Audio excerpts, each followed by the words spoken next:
Bazinga. Bazinga. Bazinga.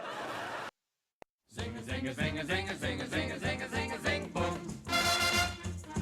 Zinga, zinga, zinga, zinga, zing, boom. A funny melody that keeps you singing. Zinga, zinga, zinga, zinga, zing, boom. And in your memory it keeps on ringing. Zinga, zinga, zinga, zinga, zing, boom.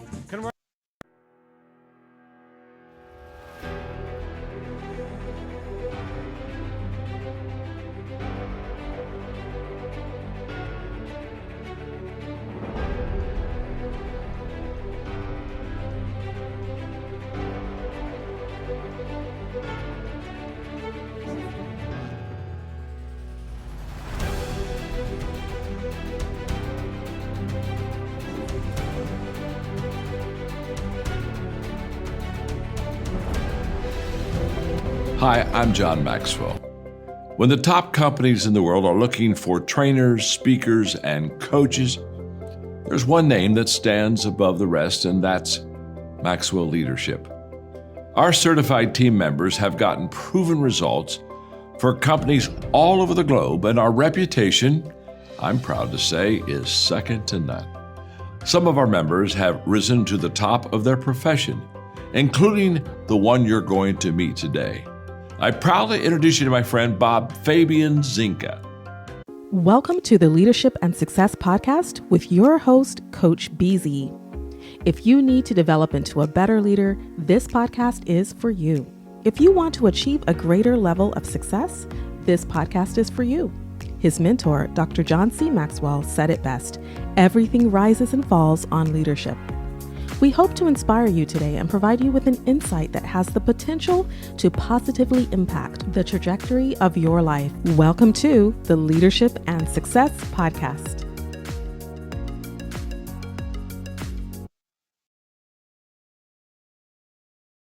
Like Marco says, no, the culture will depend from command to command, from organization to organization. But within your culture, though, making sure that people have that psychological safety where they can speak up and not feel like if they do, something bad is going to happen to them. This way they can let you know, hey, there might be a problem here. I think we need to focus on that. And when people make mistake, and they will, I think you need to also show some grace, but not give them opportunity to maybe go back to the training, but really give them a positive experience and not feel like if I do one mistake, I am done. Because in an environment like that, I feel like it's not gonna help you in the long run. But especially making it fun, because I think if people do the right thing, just as an example, last organization, I was the head of cybersecurity and IT at directly, a artificial intelligence startup in San Francisco. One thing I used to do every quarter, I will have a phishing campaign, right? I would send them a phishing email and making sure to see that they understand the training. They're not going to click on links. They're not going to click on attachment. Now, for a few people who did, we said, okay, not a big problem. Go back and do this training again, 5 minutes, 10 minutes. It's not like hours and hours. And then for the people who did the right thing, not only they didn't click on the link, not only they didn't click on the attachment, but they also reported it to security. Those people, they went above and beyond, because by doing that, I'm telling everyone in the enterprise, now security can go back and find that email, because if they send it to one person, they probably send it to all of us, or at least a couple more people. So we can go into our mail server and delete that email from the sender, or the email that has the same title. This way, nobody can even see it or do that. And then I would give them a because they stole all their IP, and basically the products they were trying to sell, another Chinese company were selling it the same thing but cheaper, right? And guess what? Like, as a consumer, well, you want to go for whatever's cheaper if they're providing the same service and product, right? So, yes. Anyways, enough to say on that, because we can go on and on. But the whole point about this is the fact that people need to know what happens if you do harm, or like if you click on that link, what happens if you click on that link? What happens, when you open that attachment? Where does it go? Like, how is people like looking into that and stuff like that? So yeah. Yeah, I gotta add that movie to my watch list. I recently rewatched Black Hat with Chris Hemsworth, the Thor actor. I love it. So I'm definitely gonna put that in my watch list. You mentioned, Marco. You mentioned. I think this makes a fantastic segue and transition. You mentioned AI, and Bob, you mentioned earlier the shared responsibility model, which reminds me a lot about AWS and learning about the AWS. They have the shared responsibility model. Yeah. With the advent of AI and how big it is becoming nowadays, and it's it's even not just on a professional, corporate or level, but a lot of regular users and people back at home. I mean, like my mom sends me sometimes questions like, "Oh, this is what ChatGPT told me." I'm like, "Okay, well, take it with a grain of salt, mom. Whatever you do, and take it with a grain of salt. Don't go just listening into what it says." Developers are using these tools to develop nowadays. What risks do you think? And I know, Bob, I know you've done some work with AI too in Cuba and in Puerto Rico.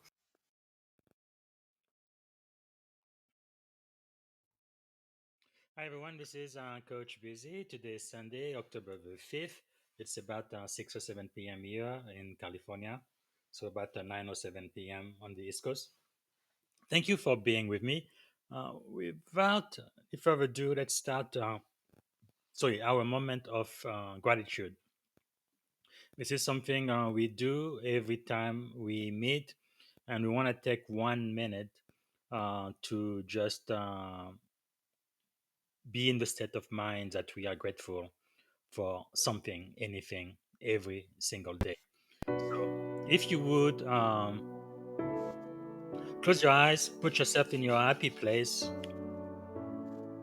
and think about one thing that you are grateful for today. What is it?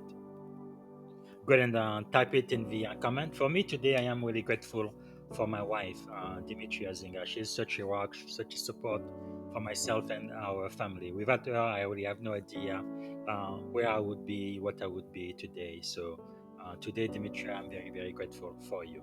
All right. Uh, Thanks for writing it down in the chat, and also let us know where you are coming from, what city, what state, and if outside of the US, what country. And also, if you have a question for me, go ahead and type it in the comment, and I will be back in about 10 minutes or so, and I'm going to be able to answer your questions. And also, if you would please like the event you are watching, we post it in your feed, and tag a colleague or a junior officer or somebody within your sphere of influence who might benefit from the podcast today.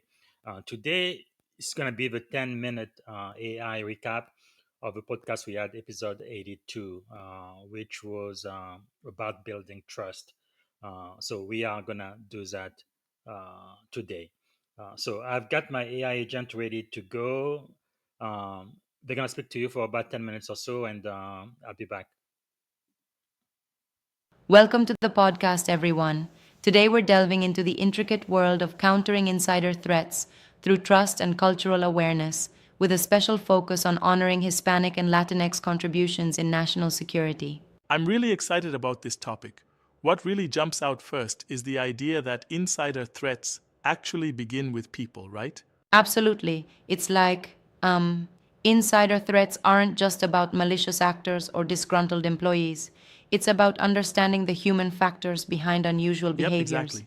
It's about recognizing that cultural differences can easily be misinterpreted. So, for instance, when someone logs in at odd hours or displays what might be seen as unusual work habits, it might not always be a red flag.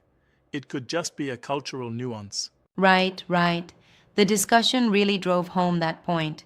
What looks like unusual access behavior or even financial stress might in some cases be a misinterpretation of cultural or familial obligations.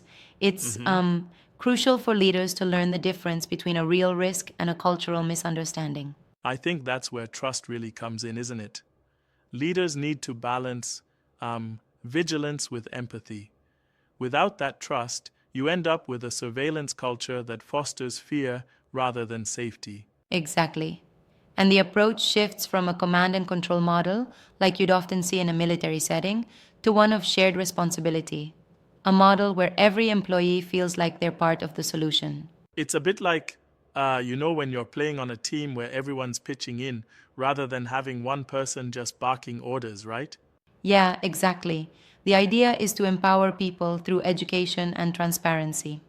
Instead of just dictating rules, leaders can explain the rationale behind policies, like why reporting a phishing attempt is celebrated. That reframing really resonates with me. Instead of security being a burden, it becomes a tool for empowerment. But I sometimes wonder, aren't there risks in letting employees take on too much responsibility without a well-defined structure? That's a fair point, and it's a balance. While empowering employees is key, there has to be a robust framework that supports accountability.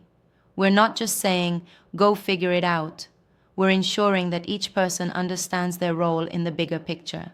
Yeah, I see that. It's almost like you're designing a system where, when everyone understands the why behind security measures, it leads to a culture of trust. Right on.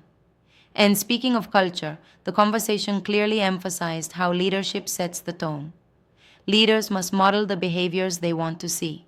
Vigilance balanced with trust, inclusion, and understanding. Yeah, that's key. It's interesting how the panel linked cultural awareness to insider threat detection. In a way, misinterpreting someone's cultural behavior could lead to false positives. That seems like a critical lesson for not just security professionals, but for leaders in any field. Exactly. Misunderstanding cultural norms, like family obligations or different communication styles, can easily masquerade as potential insider threat indicators. And that's why cultural competence is non-negotiable. Totally. I remember an analogy. Imagine you're baking a cake with a secret ingredient. If you don't know about that ingredient, you might think the taste is off. Similarly, misinterpreting cultural signals without context can skew risk assessment. Haha.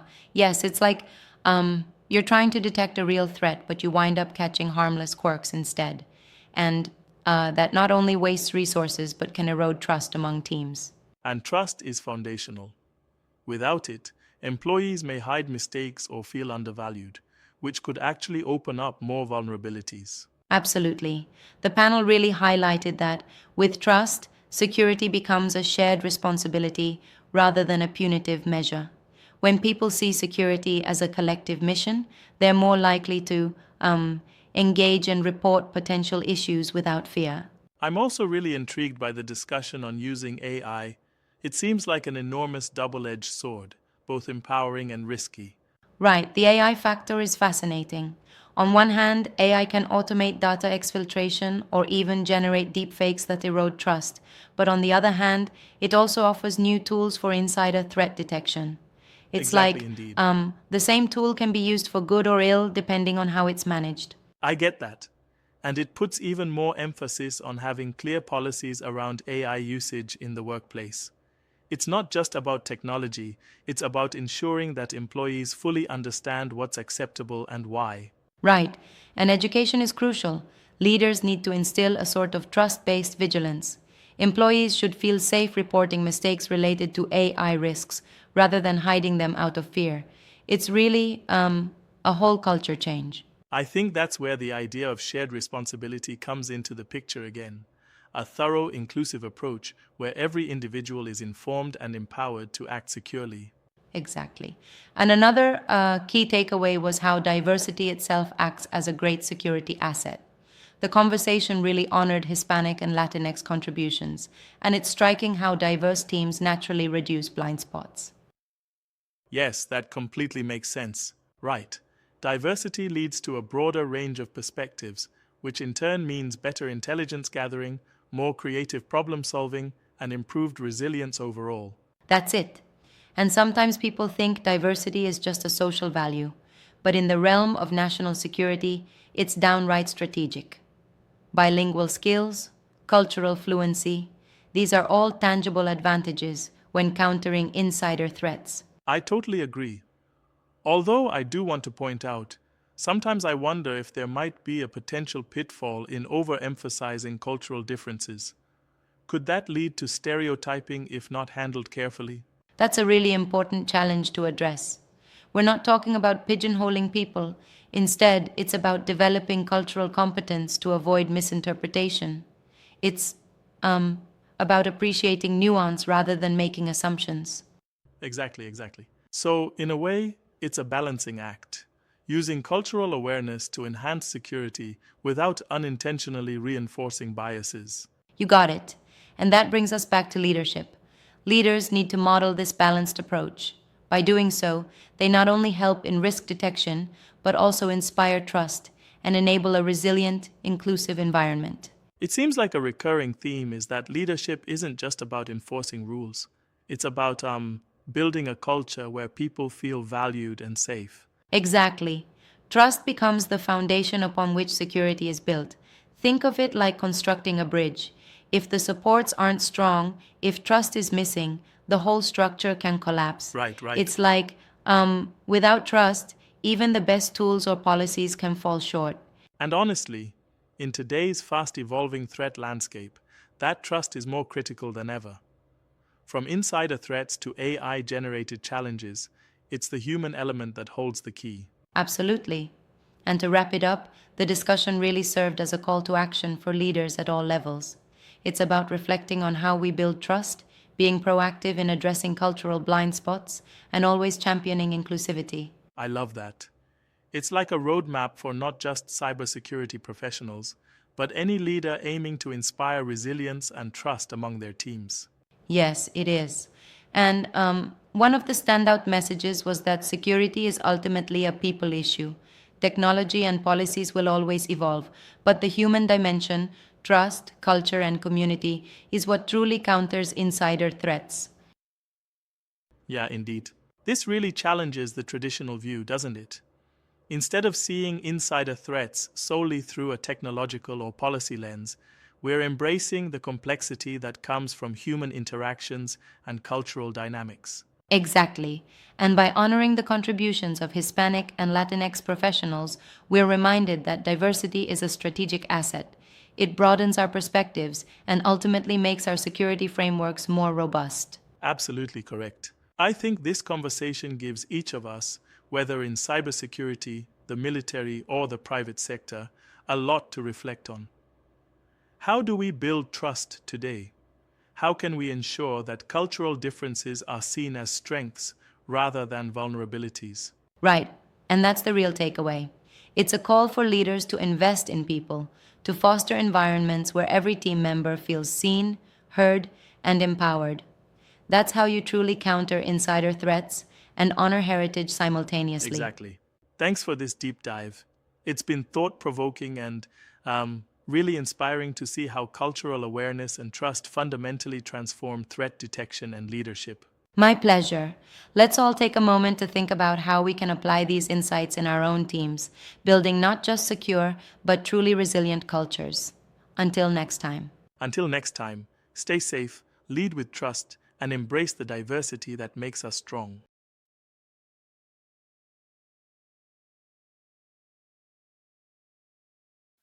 All right, everyone. Thank you so much for being here with me. That's going to be the end of our episode today. I don't see any question on LinkedIn or on YouTube. But one thing I will say for me, one of the main takeaways is that leadership is not just about guarding secret or stopping threats, right? When it comes to cyber security or national security, it's also about building an environment where people feel safe, where they feel value, where they feel inspired to give their very best. That's really what leadership is all about, in my opinion. That's really the take home message. But let me know if you would type into the comment what are your takeaway from this episode. What have you been reminded of, or what did you learn that's new? Free takeaway from the conversation, and most importantly, which leadership insights you're going to be able to apply this week. All right. Thanks again for watching. I'm going to play a couple more highlights from the episode, and that's going to bring uh, from the full conversation we had, which was episode 80, season 4, episode 82. Right, that's the one we did on trust and cultural awareness. And that should be the end of the episode today. Thanks again for being with us. I just want to add really one thing that just to also summarize what he said. While networking also invests on not just learning the technical skills, but the soft skills. Okay, that's very important because doesn't matter what industry you're in. You're like one of my former college professors used to say, if you can explain it to my grandma can understand, then you're doing a good. You're gonna be a good communicator. So again, it doesn't matter what it is. If my grandma can understand it, then yeah, you can do it. So that's it.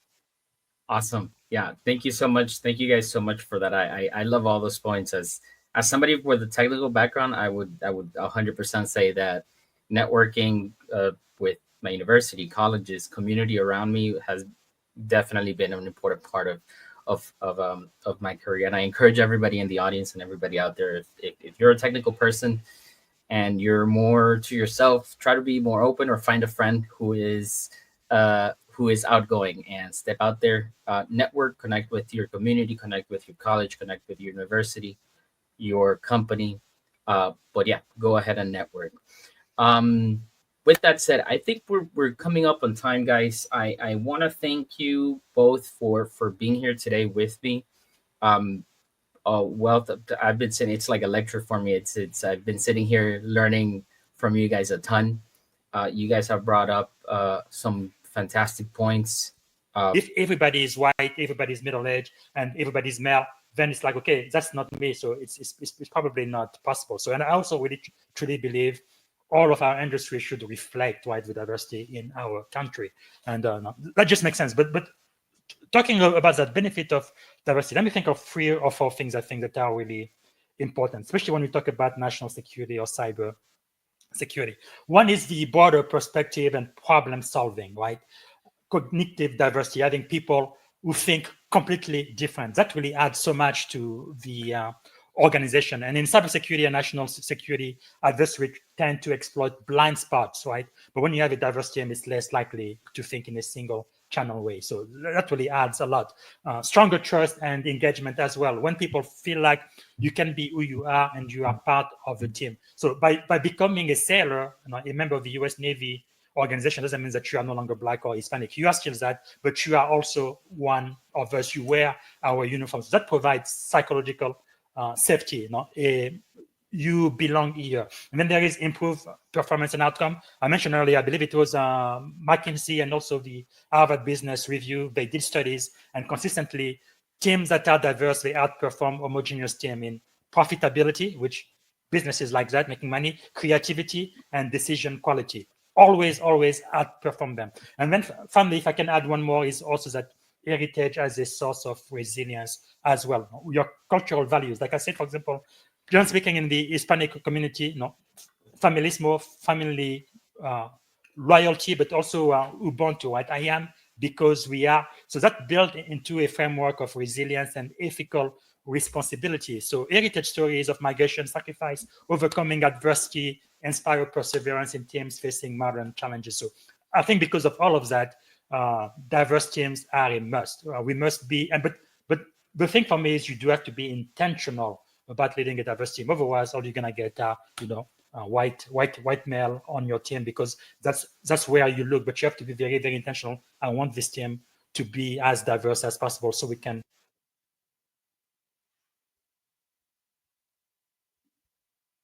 Thank you for listening to the Leadership and Success Podcast with your host, Coach BZ. If you like what you heard, please subscribe to our channels and come back for more wisdom nuggets on how you may develop into a better leader and achieve greater levels of success.